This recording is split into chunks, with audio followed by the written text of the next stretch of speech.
New Guinea, 1943. The jungle doesn't whisper secrets, it screams them. Vines choke the air like fingers around a throat, and the rain falls in sheets that turn red mud into a graveyard slurry. At Dobadura airfield, the Allied fighters huddle under corrugated roofs that rattle like distant machine gun fire. P-38 Lightnings, twin-engine predators with forked tails and a reputation for ferocity, sit grounded, their silver skins scarred by flak and folly. The Pacific sky above belongs to the enemy. Mitsubishi A6M0s, nimble as hornets, dance through dogfights with a grace that mocks the heavier American birds. Every pilot knows the mantra drilled into them from stateside simulators: never turn with a zero. It's not advice, it's survival. Turn and you're dead. Dive and pray.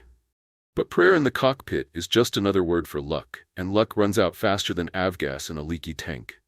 Technical Sergeant James McKenna wipes grease from his hands on a rag that's more oil than cloth. At 34, he's a wiry frame wrapped in khaki, his face etched with lines that speak of too many dawns spent coaxing life from dying engines. McKenna isn't a pilot, he's the man who makes sure they come back, or tries to. His hands, calloused and sure, have rebuilt more Allison V-1710s than he can count, those 12-cylinder beasts that power the P-38's hunger for altitude. But lately, those hands tremble. Not from fear, but from the weight of ghosts. The airfield's routine is a grim liturgy. Dawn brings the briefings. Maps pinned with red tacks marking Japanese positions on the Bunagona Trail. Midday, the roar of engines climbing into the humid haze. Dusk falls like a verdict, and with it come the returns, or the absences. McKenna stands at the edge of the strip, squinting against the setting sun's glare on bullet-riddled wings, counting silhouettes against the horizon. 3 back today. 4 missing. Always 4 missing. It started small, these doubts of his. A slack in the control cables, just a hair's breadth more give than the Lockheed manual allows. He'd notice it during inspections, the ailerons responding a beat too slow, the elevators lagging like a man drunk on fatigue. Within spec, the officers would say, flipping through checklists with the indifference of men who fight from folding chairs. Pilot error. But McKenna knew better. He'd seen the telemetry scraps. The post-mortem reports from salvaged wrecks fished from coral reefs. The P-38 was a beast built for high-altitude intercepts over Europe, straight-line speed, brutal firepower from its nose-mounted .50 calibers. In the Pacific's low-slung brawls, it was a bull in a knife fight. The Zeros turned on a dime, their radial engines sipping fuel while Allied pilots wrestled with torque that could snap a wing off in a tight roll. And that roll, that was the killer. Initiate a turn, and the P-38's booms would flex, the cables singing a faint, off-key twang under the strain. By then, it was too late.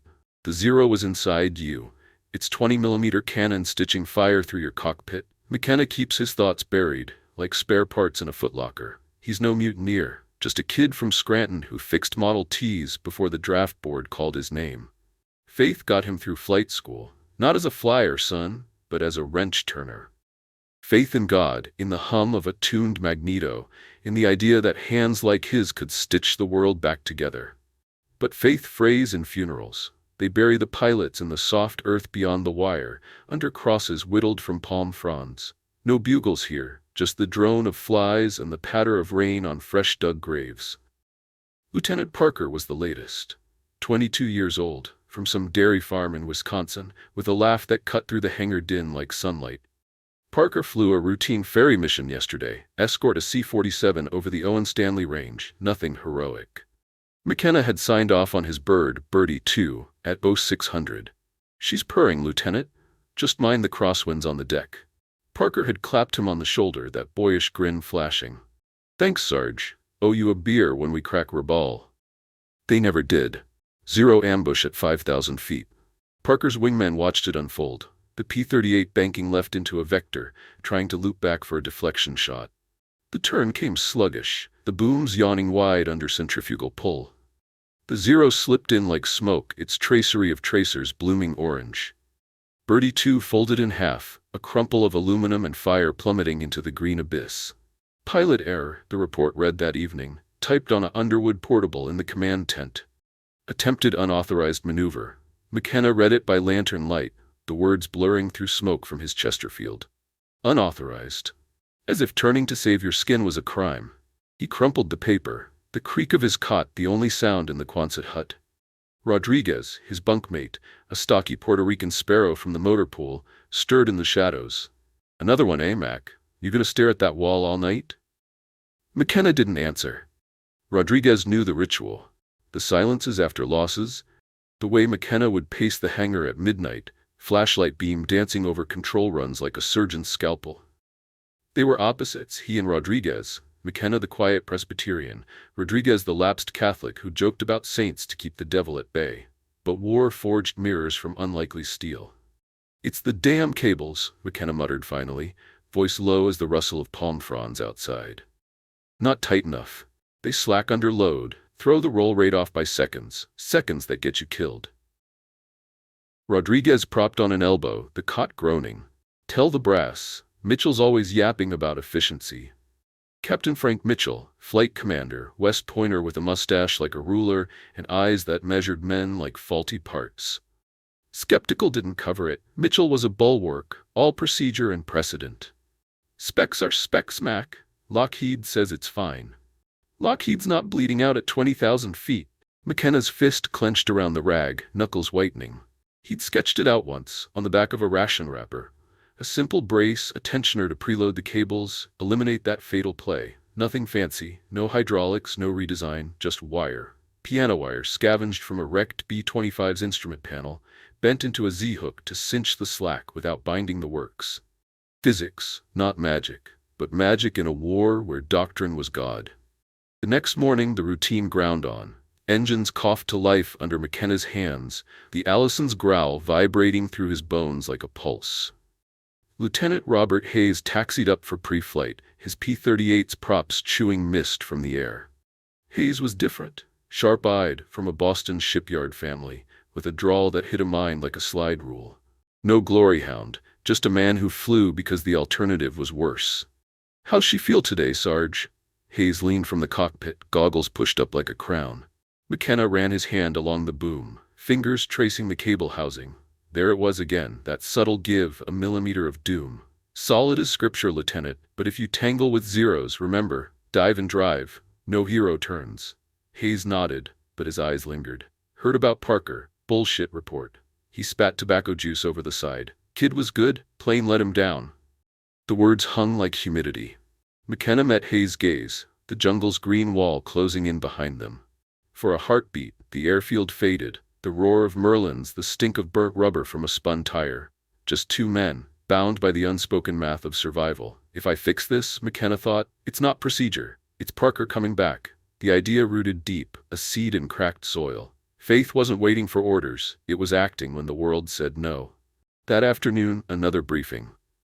Mitchell's voice cracked like a whip in the ops tent, maps unrolled on a trestle table slick with condensation.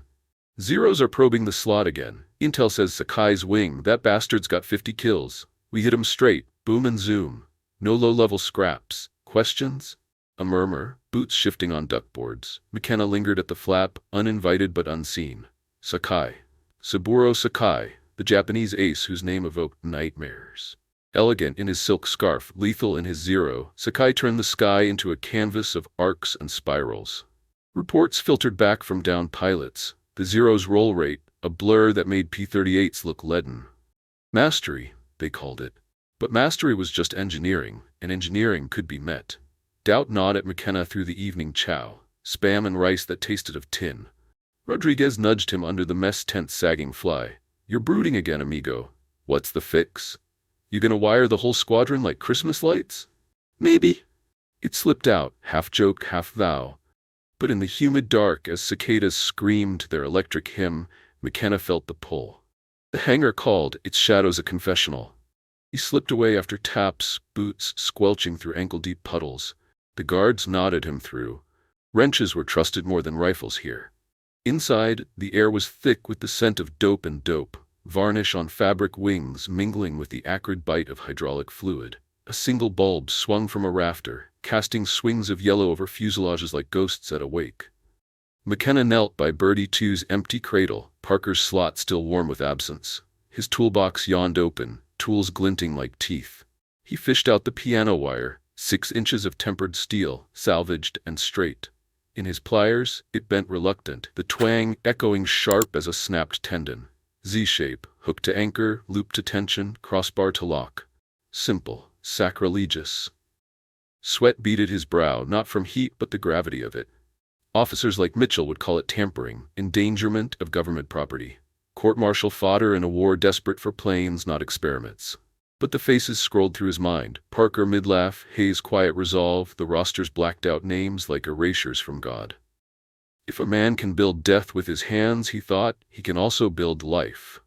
The wire clicked into place along the starboard cable run, invisible unless you knew to look. A twist of the tensioner, and the slack vanished, gone like sin under absolution. He worked in silence, the only sounds the distant rumble of a patrol plane and the rain tattooing the tin roof.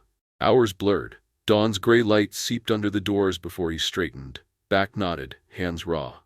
One plane, one fix, a rebellion wrapped in compassion, small as a sparrow's egg.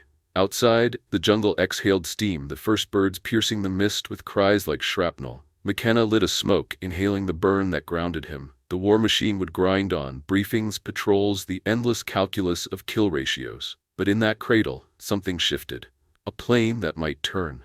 A pilot who might live. That night, in the silence between engines, one mechanic decided that rules weren't worth dying for. Dawn broke over Dobodura like a reluctant confession, the sun bleeding orange through the canopy of frangipani and fern.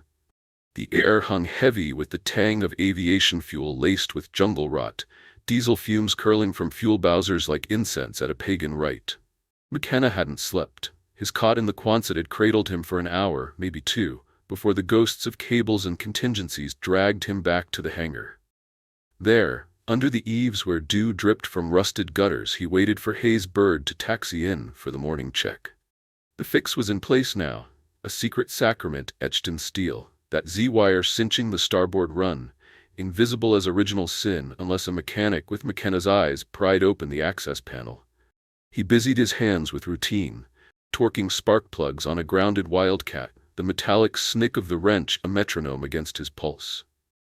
Doubt was a live wire in his gut, sparking with every creak of boots on the duckboards. What if it binds? The thought looped like a stalled prop. Snaps under G-load, sends a boom folding like origami. Haze splatters across the slot, and it's on me.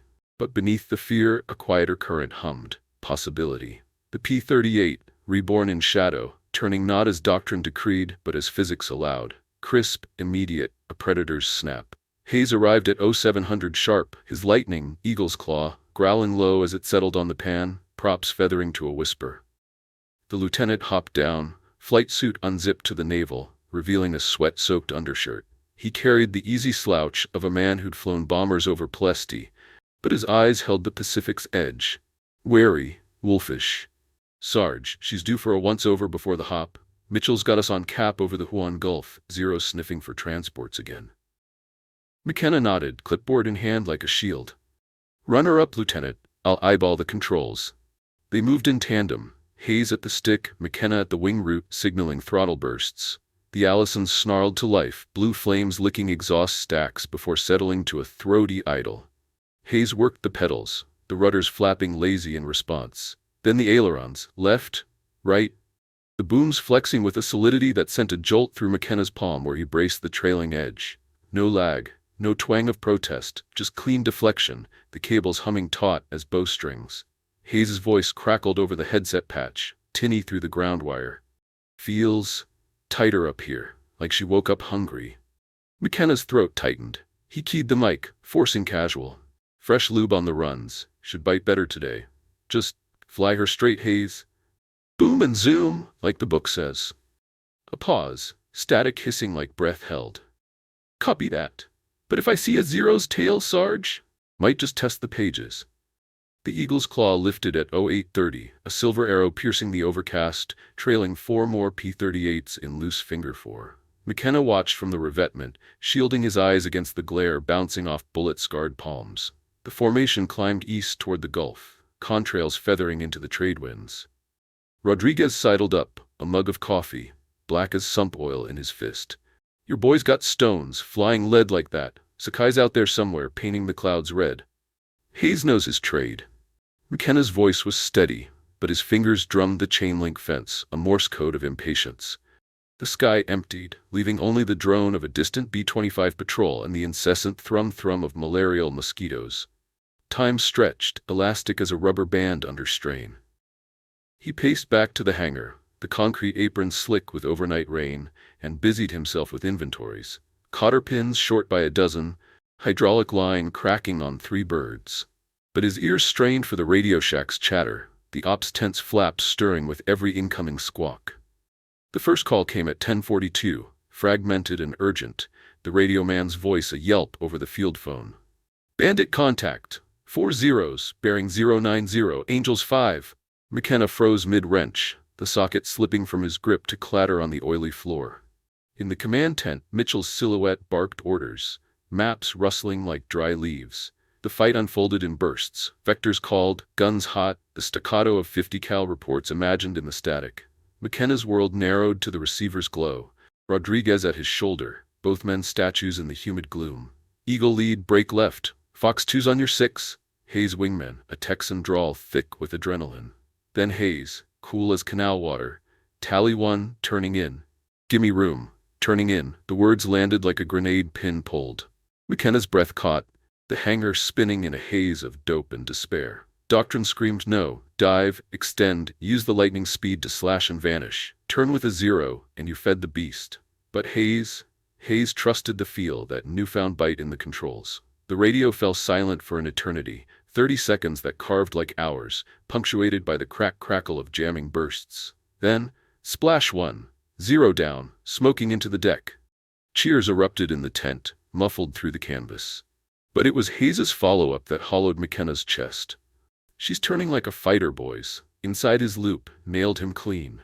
Relief flooded hot as radiator overflow, chased by a spike of terror. It worked. The Z-wire had held, preloading the cables to shave those fatal seconds, letting the P-38 roll and bite before the 0 could coil. Hayes pressed the attack, his voice a litany of vectors. Fox 2, cover high, I've got the leader.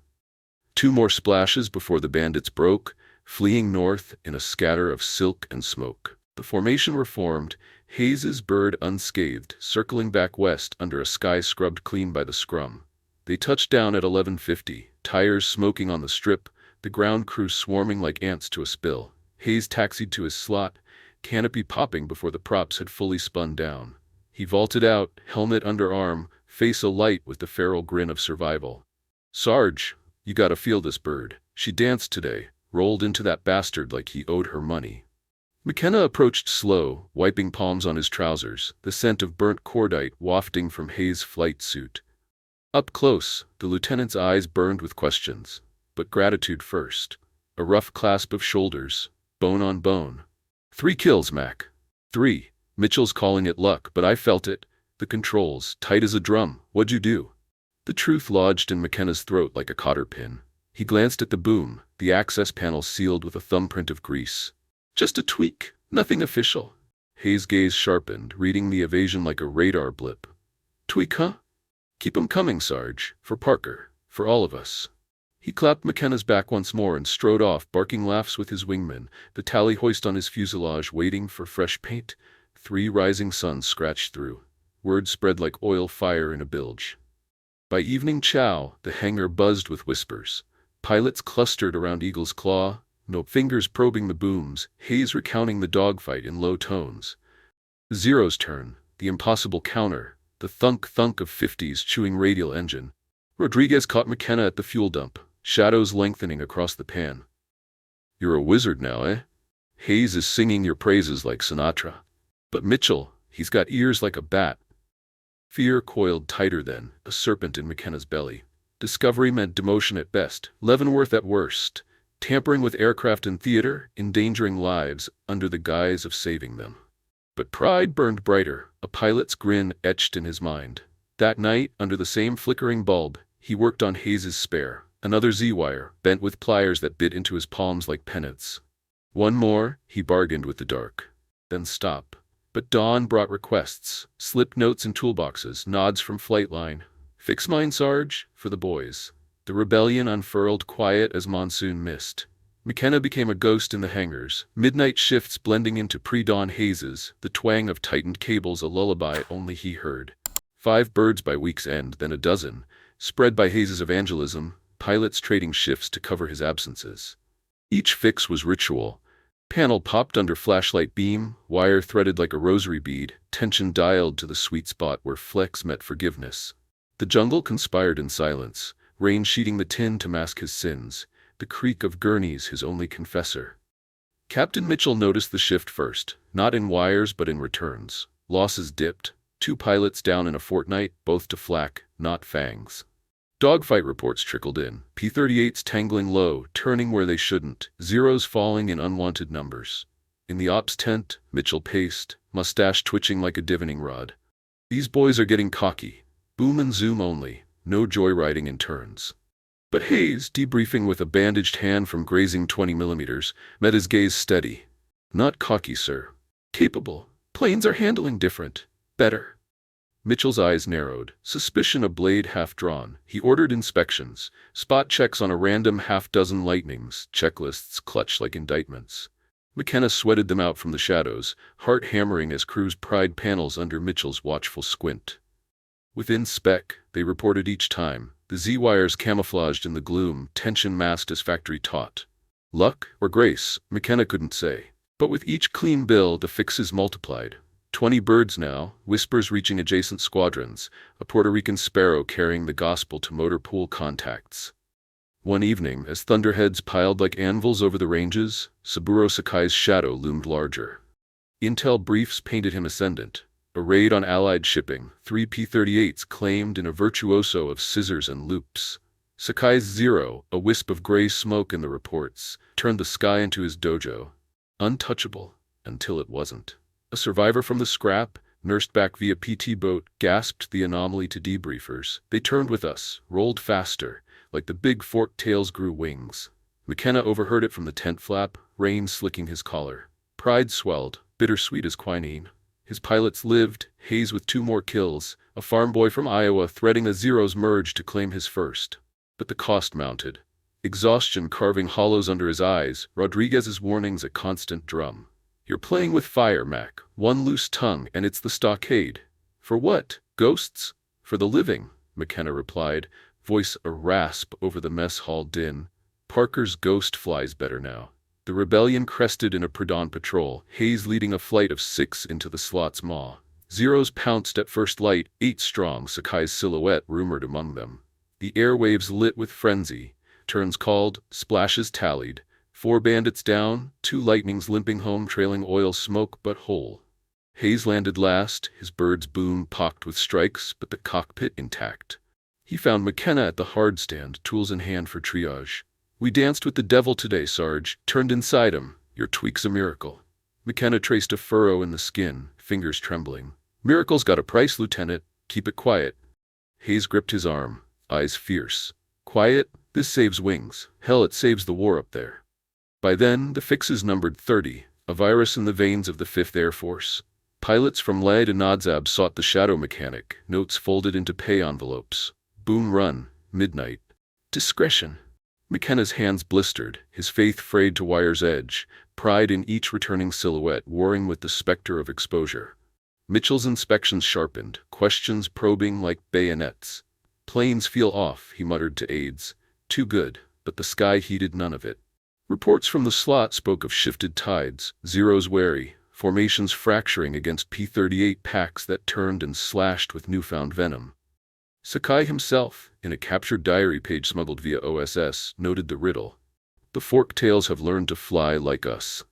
McKenna lay awake that night, rain drumming a dirge on the Quonset, the scent of wet earth mingling with his unwashed fear. One more flight, he vowed.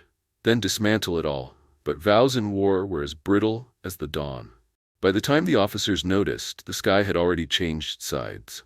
The monsoon season clamped down on New Guinea like a vice, turning the airfield into a cauldron of mud and malice. Rain lashed the hangars in silver veils, drumming on the tin roofs until the sound blurred into white noise, a merciful shroud for McKenna's midnight labors. By now, the Z-wires threaded through 42 P-38s, a clandestine lattice spanning 3 squadrons from Dobadura to the forward strips at Sidor. Each installation was a hurried communion. Flashlight beams slicing the gloom, pliers whispering against steel, the faint twang of tension set true. McKenna's hands, once steady as a parson's, now bore the stigmata of his heresy. Blisters split and resealed, nails blackened like spent casings. Sleep came in snatches, haunted by the phantom roll of booms under duress, the imagined snap of wire giving way at 20,000 feet. Rodriguez had become his shadow conscience, trailing him through the fuel pits with eyes hooded against the spray. "This ends bad, Mac." Mitchell's sniffing like a hound on a hot trail. "Yesterday he tore apart Hayes's bird, found nothing. But next time, you're cooked." The Puerto Rican's voice carried the weight of brotherhood, laced with the lilt of San Juan's streets he'd never see again. McKenna waved him off, but the words burrowed deep, festering amid the ache in his shoulders. Pride warred with peril, each returning pilot a vindication. Hayes' tally climbing to 12 with a grin that masked the toll. Nights McKenna spent patching flak holes, the copper reek of blood mixing with hydraulic brine. The unraveling began in fragments, as all reckonings do. Japanese intercepts, decrypted in the haze of Algiers and funneled back via MacArthur's cipher nets, painted the anomaly in stark relief. Sakai's after-action log, seized from a ditched Zero off Cape Gloucester, spoke of bewilderment. "The American forktails have shed their clumsiness. They turn as we do, roll with the wind's spite. What sorcery lightens their booms?" Allied intel poured over the translations in the ops tent, Mitchell's finger jabbing at the text like an accusation. "Sorcery, my ass. Our boys are improvising, turning low like kamikaze fools. Get me engineering eyes on this." Lockheed's field reps arrived 2 weeks later, a trio of bespectacled ghosts from Burbank, clipboards in hand, slide rules dangling like talismans. They descended on the flight line with the fervor of inquisitors, commandeering a brace of suspect lightnings for teardown. McKenna watched from the motor pool, heart thudding against his ribs like a loose conrod. The lead engineer, a gaunt Yankee named Hargrove with ink stains on his cuffs, directed the dissection. Panels popped under screwdriver's bite, cables uncoiled like serpents from a nest. Storm, it was Hayes' bird they cracked first. Eagle's claw, victor of 6 confirmed, its fuselage a tapestry of repair tape and resolve. Hargrove knelt in the mud, flashlight probing the starboard run, his breath catching on a muttered oath. "What in Christ's name?" The Z-wire gleamed under the beam, 6 inches of piano steel, bent in defiance of blueprints, tensioned with a precision no factory jig could match. He traced it with a fingertip, marveling at the preload. The elegant counter to torque-induced slack, a fix that shaved roll inertia by 15% without compromising high-speed stability. This shouldn't work, but by God it does. The revelation rippled outward, a stone in the pond of command. Mitchell was summoned at dusk, his face thunderous as he stormed the hangar, boots leaving divots in the duckboards. "McKenna, front and center, you grease monkey son of a bitch." The captain's voice echoed off the rafters, drawing ground crew like moths to a flare. McKenna emerged from the shadows, toolbox clutched like a shield, Rodriguez hovering at his elbow with a wrench half raised in futile solidarity. Mitchell thrust the wire forward, pinched between thumb and forefinger like evidence from a crime scene. "This your handiwork?" Tampering in wartime could have gotten pilots killed. The hangar fell to a hush, the only counterpoint the patter of rain on puddles outside. McKenna met Mitchell's glare, the weight of months' secrecy sloughing off like shed skin. No defiance in his stance, just the quiet certitude of a man who'd bartered sleep for salvation. "It saved them, sir. Slacken the cables, it's been killing us since Guadalcanal. This just holds it true." Hargrove interjected, voice measured as a vernier caliper. "He's right, Captain. We've run the math, static tests on a mock-up, roll rate up 9 degrees per second, turn radius tightened without binding. It's field expedient genius. Unapproved, yes. Effective? Undeniably. Roll rate up 9 degrees per second, turn radius tightened without binding. It's field expedient genius.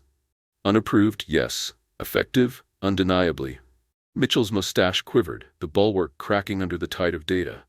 Doctrine was his scripture, but results were the gospel pilots preached. He deflated in stages, shoulders easing, gaze flicking to the wire as if it might bite. "You should have come through channel, Sergeant. This is how we lose discipline." A pause, heavy as monsoon air. "But losses are down. Sakai's wing pulled back last week, first time in months. If this spreads. It did spread, not with fanfare but the quiet efficiency of necessity. Lockheed's telexes hummed back to Burbank. Recommend immediate retrofit, Z-brace variant for Pacific Theater P-38J models. No patents filed, no dispatches crediting the jungle tinkerer. By VE Day, the modification threaded every lightning off the line, a ghost in the blueprints disguised as enhanced tensioner assembly. McKenna's Z became the standard, saving an estimated 200 aircrew through 45. Pilots who turned inside zeros, looped back from the brink, lived to kiss stateside soil. The court-martial never materialized. Mitchell, perhaps softened by a grudging respect, buried the infraction under piles of after-action reports. "Consider it a lesson in initiative," he grunted one morning over coffee gone cold, clapping McKenna's shoulder with the awkwardness of a man unaccustomed to grace. Hayes sought him out that night, sharing a flask of medicinal bourbon under the stars. The jungle's chorus, a veil for confessions. "You gave us the edge, Sarge. Every splash up there? That's your kill." McKenna waved it off, the liquor burning a path to truths he'd long suppressed. "Just wire, Lieutenant. Wire and prayer." But in the quiet after, as fireflies pulsed like distant tracers, he felt the cost settle, the anonymity a shroud heavier than any uniform. No oak leaf cluster, no mention in dispatches. His name absent from the rosters of heroes, faded like boot prints in the mud. Demobilization came swift as a squall in October 45. McKenna shipped out on a Liberty freighter from Hollandia, the Pacific a rumpled blue sheet under a sky finally at peace. Rodriguez saw him off at the dock, the two men clasping forearms amid the clamor of sea bags and shouts. "You go fix Fords now, eh? Leave the skies to the birds." McKenna nodded, the Z-wire's echo a phantom twang in his palms. Back in Scranton, the coal dust of home felt alien after the jungle's green hell.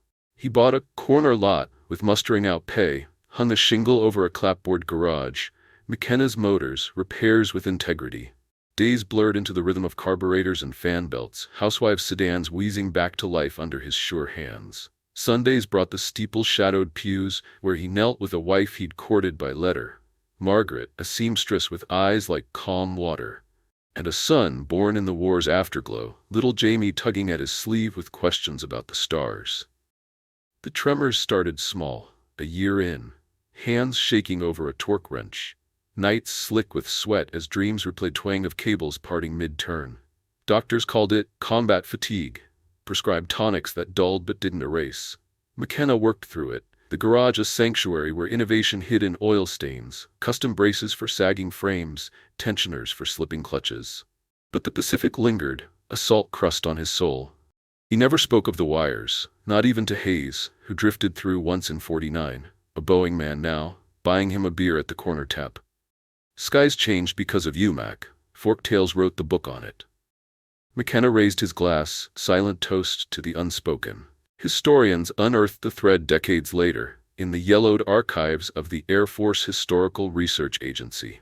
A Lockheed engineer's memoir, published in '78, Wings Over Water, mentioned the field fix from New Guinea, crediting an anonymous sergeant whose sketches, tucked in a footlocker, surfaced at a state sale in '92. Reporters came then, knocking on the garage door where McKenna, gray and gaunt at 78, wiped his hands on a rag unchanged from Dobadura days. "Just did my job, ma'am. Saved what I could." No interviews, no podiums. He died in '95, pneumonia claiming him quiet in a VA ward, the obituary in the Scranton Times a stub. Local mechanic, old to vet, leaves legacy of service. Yet in the annals his defiance endures. A footnote elevated to chapter in books like Pacific Turning Points and documentaries flickering on late-night PBS. The Z-wire, that scrap of piano steel bent in faith, became emblem of the war's unsung alchemy. How conscience outpaced committee, how one man's rebellion midwifed victory. Pilots' reunions toast the ghost mechanic. Hayes' last words at '03 convention a benediction. He didn't fly, but damn if he didn't make us soar. In the end, the Pacific skies reclaimed their silence. Zeros rusting in forgotten atolls, P-38s perched in museums like taxidermied eagles. But trace the cables in any restored lightning, feel the taut hum under your palm, and you'll sense it. The fingerprint of a rebel who bent rules to bind lives. McKenna's war wasn't waged with guns, but with the quiet thunder of what might have been. He never aimed a gun, yet every victory carried his fingerprints.